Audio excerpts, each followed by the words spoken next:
Live from the Carl Chevrolet Studios in West Des Moines, this is Iowa Live. Welcome back to the program, everybody. There is a huge event going on Saturday. We want to make sure that you know all about. Karen Reek is here from the American Heart Association and the Heart Ball that is happening. First of all, welcome. Thank you. Yeah, we are going to introduce you to Kyle and Vonda here in just a couple of seconds. We're going to let you know their story. But first and foremost, let's talk about the Heart Ball. Fantastic. The Heart of Greater Des Moines Heart Ball is this weekend on Saturday at the Community Trains Convention Center downtown Des Moines.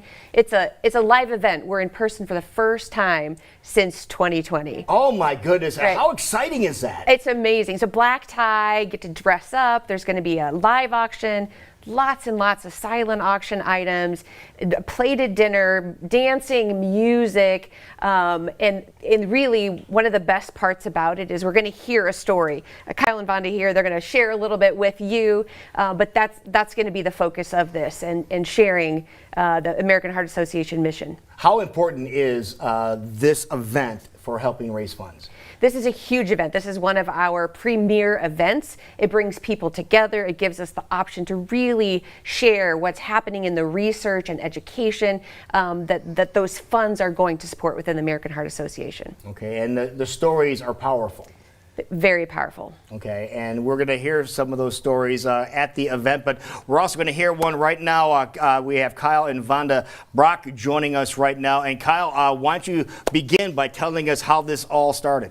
So it all started like nothing leading up to it or anything, but one night, March 3rd, I wake up about 3 o'clock in the morning. I got pretty heavy pain in my arm and my shoulder.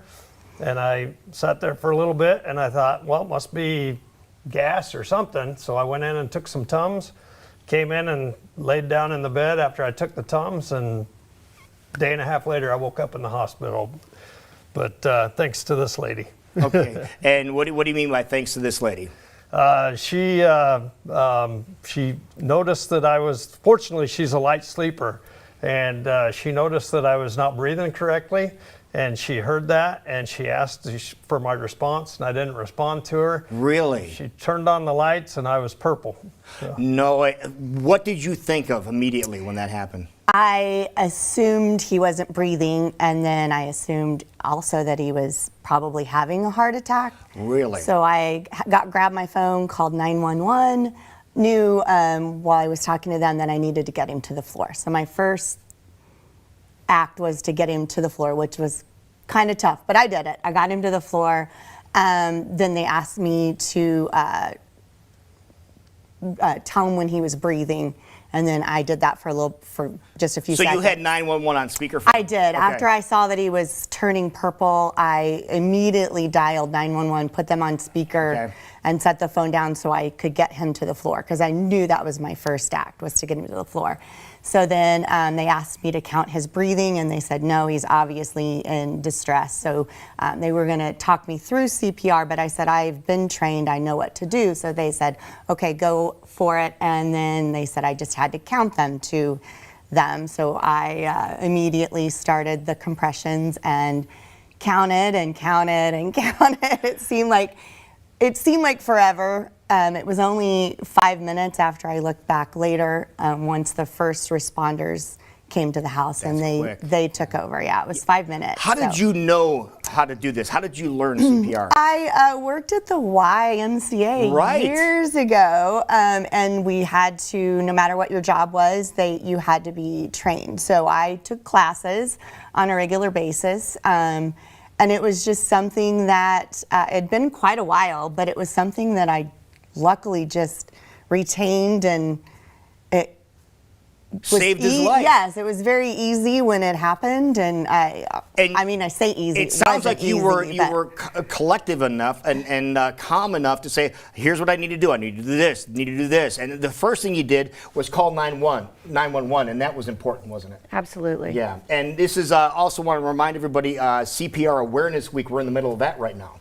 And we have a really great resource right in our backyard. I don't know that how many people know, but there is a CPR kiosk at Jordan Creek Town Center. It's right outside of Shields. And in 5 minutes, you can learn how to do hands-only CPR. 350,000 cardiac arrests happen outside of a hospital, and 20% occur in public spaces. Wow, so you really do, everybody needs to know how to do CPR. Yes. Really, really simple. So take advantage of that, learn CPR, and this would be the perfect time to do so. I'm so glad you're here. I'm so glad Ivana knew what to do when the time came. And how are you feeling now? You feeling good? I'm feeling great. The recovery's been awesome. So thanks to her, I'm going to be able to enjoy my son's graduation next year. I'm going to be able to walk down the aisle with my daughter and her wedding next year. That is awesome. Well, congratulations. Now, people want to get more information on the Heart Ball. How can they do so? They can do so by going to heart.org, and there's information there. There are still tickets available. The event registration starts at 5:30. The event itself with the program is going to start at 7. So don't miss this really, really great event. And by the way, just so you know, you might recognize the person who's emceeing up on the podium. Jackie is going to be doing the MC work. So we are so fortunate for that to happen as well. But thank you so much for being here. We really appreciate it. And both of you, thank you for sharing your story. Thank you. Thank you. We'll see you tomorrow, folks. Have a great day.